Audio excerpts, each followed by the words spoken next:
Que a graça e a paz do Senhor Jesus esteja reinando em sua vida, em seu coração. Mais uma vez estamos chegando para mais uma pré-aula da IBD. Se você está chegando agora no nosso canal, seja muito bem-vindo. Eu quero ser um instrumento de bênçãos para a sua vida, para você, professor, aluno da IBD, ou você que simplesmente ama as Escrituras e quer aprender mais e mais. Neste segundo trimestre, nas lições bíblicas da CPAD, nós estamos estudando os dons espirituais e ministeriais. Nesta parte da lição de número 9, nós já estamos nos dons ministeriais. Estamos falando agora dos 5 ministérios e o assunto de hoje é o ministério de pastor. O nosso textuário, ele está no Evangelho de João, o capítulo 10 e o versículo 11. Eu sou o bom pastor dá a sua vida pelas ovelhas. A verdade prática da nossa lição é muito importante. Ela diz assim: por meio do ministério pastoral, conduzimos as ovelhas ao Supremo Pastor Jesus Cristo. Olha, se você está conhecendo agora o nosso canal, que você venha a se inscrever nele e nos ajude compartilhando o nosso vídeo nas suas redes sociais. Deixe o seu comentário, eu leio todos os comentários e, na medida do possível, eu vou respondendo esses comentários. Olha só, a nossa leitura bíblica em classe está em João, capítulo 10, os versículos 11, que é o texto áureo, e também o 14. Também Tito, capítulo 1, versículos 7 a 11 e 1 Pedro 5, do 2 ao 4. A nossa lição, como sempre, ela se divide em 3 tópicos, mas eu vou seguir aqui um roteiro um pouquinho diferente. Você sabe que a nossa aula é sempre diferente, por isso que muitos de vocês estão aqui na nossa pré-aula, porque eu vou seguir um caminho diferente, mas que vai somar muito no seu conhecimento a respeito dos 5 ministérios. Vamos lá então. Primeiro, a definição da palavra pastor. A palavra pastor está aí na tua lição. Ela vem do grego poimen. Poimen é a palavra grega que é traduzida por pastor. Ela aparece várias vezes no Novo Testamento. Várias vezes essa palavra aparece no Novo Testamento, eu não tenho o número exato aqui, porém tem um detalhe, somente em Efésios 4 e 11, que é onde estão os 5 ministérios, é que ela aparece como uma função de liderança da igreja.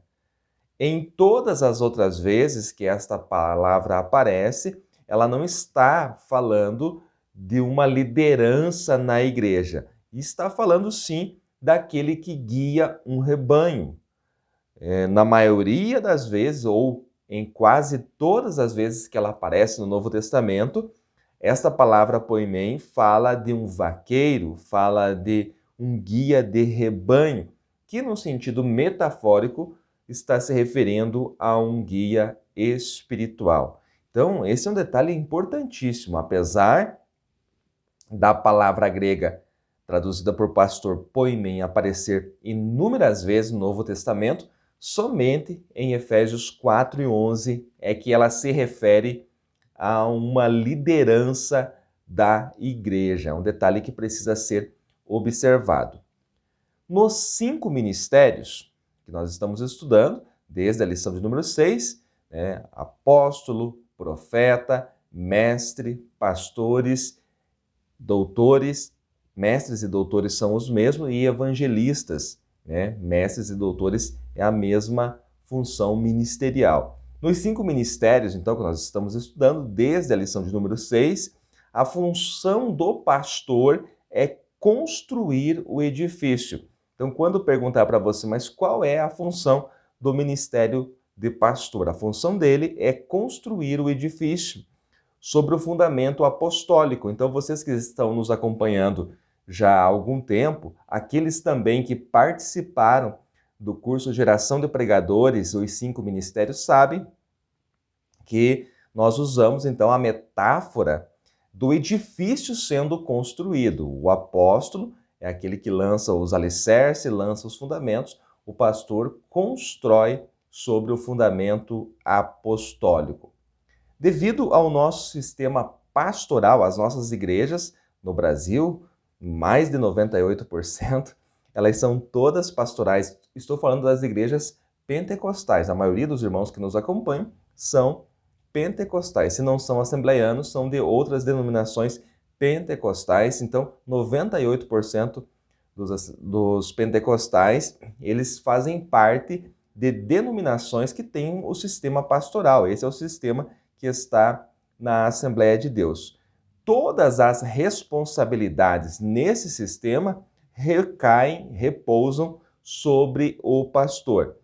Os demais ministérios, eles foram simplesmente esquecidos.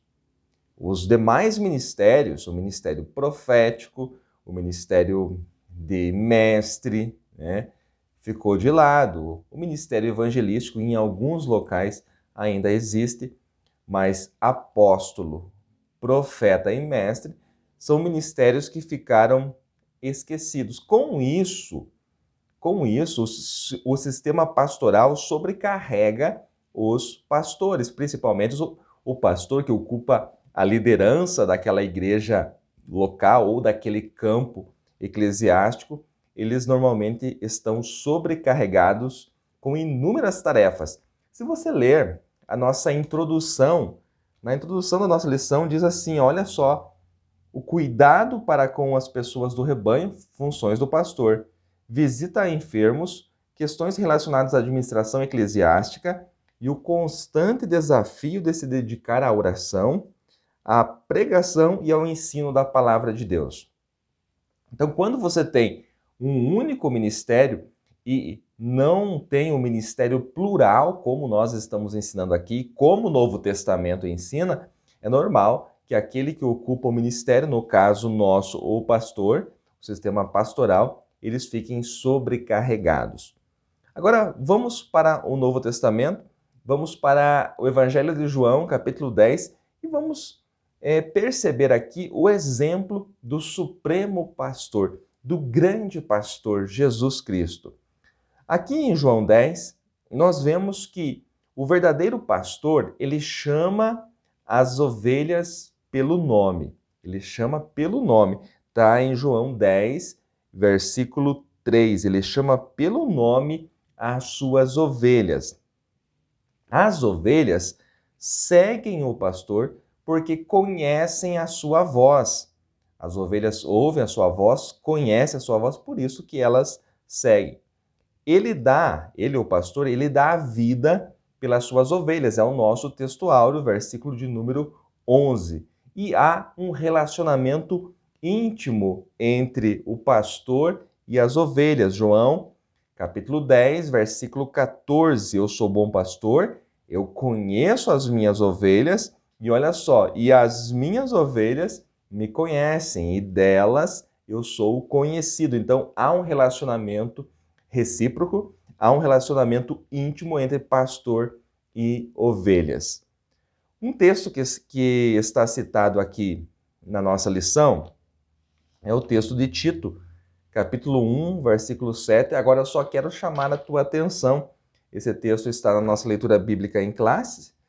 Tito 1, a partir do versículo 5, é Paulo falando a Tito, dando as recomendações. Esse texto, então, fala do bispo e não do pastor. Se você ler o versículo 5, você vê que Paulo dá autoridade para Tito em Creta estabelecer presbíteros.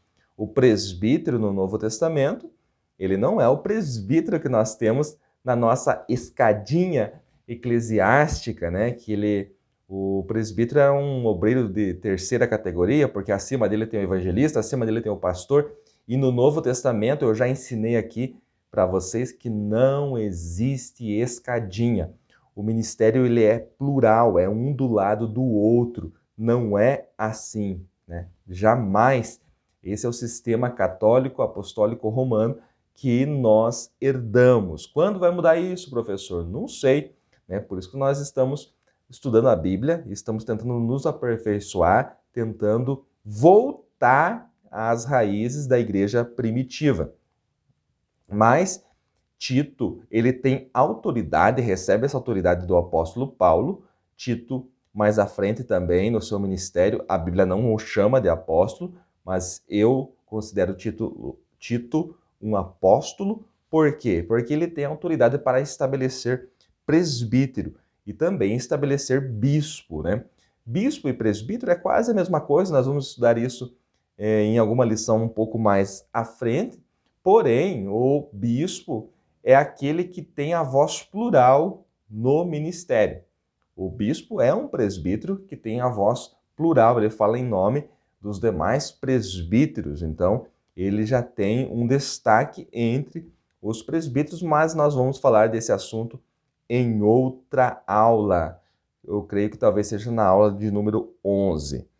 Mas o versículo 7 diz: é necessário que o bispo. Então, bispo e pastor não é a mesma coisa. Apesar da nossa lição passar dessa forma, apesar dos livros assembleianos passar dessa forma, não é. Na etimologia da palavra, na função, bispo e pastor não é a mesma coisa. Porém, as recomendações que estão aqui a partir do versículo 7 para o bispo, elas servem para o pastor, né? Elas servem para o diácono também, elas servem para o evangelista, para o mestre, para o apóstolo, porque são boas recomendações. Estou apenas fazendo esta ressalva que nem sempre pastor e bispo são a mesma pessoa, não é um título diferente. Aliás, pastor não é título, assim como bispo também não é título.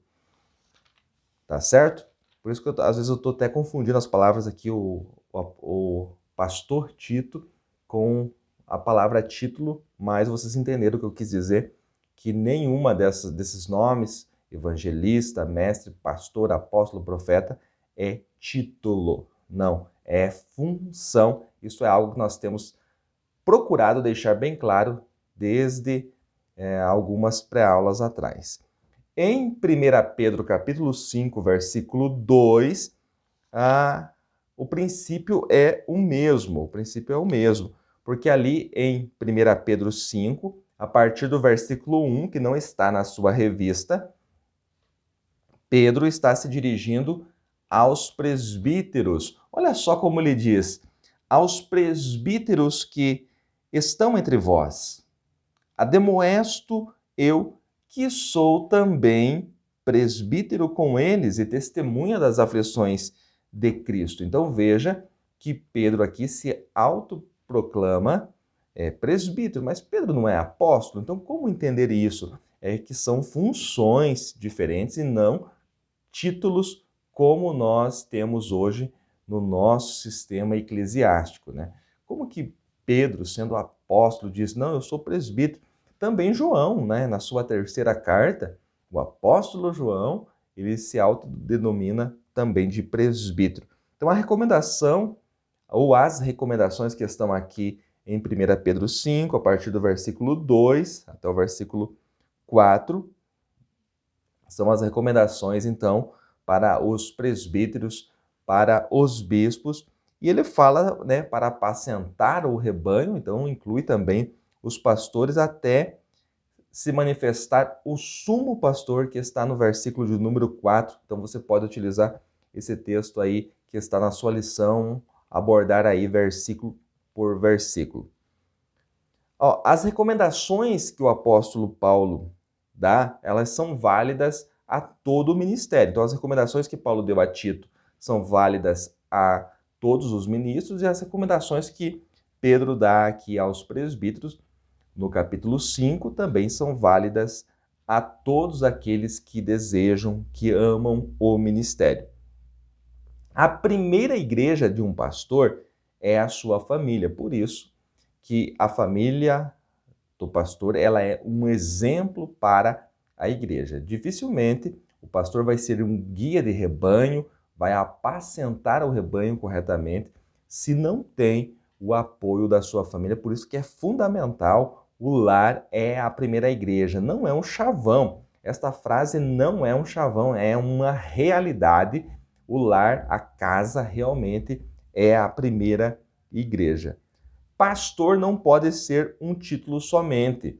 É muito difícil você explicar isso em alguns países onde as igrejas fluem nos 5 ministérios, você explicar pastor que não tem rebanho. Por exemplo, no nosso sistema eclesiástico, a pessoa pode ser pastor sem nunca ter apacentado um rebanho. Ele vai ali, diácono, depois presbítero, daí ele sobe mais um pouquinho evangelista, né? De degrau em degrau, né? Na escadinha. E logo ele chega a pastor sem nunca ter apacentado um rebanho. Então, pastor não pode ser um título, como é no nosso sistema eclesiástico.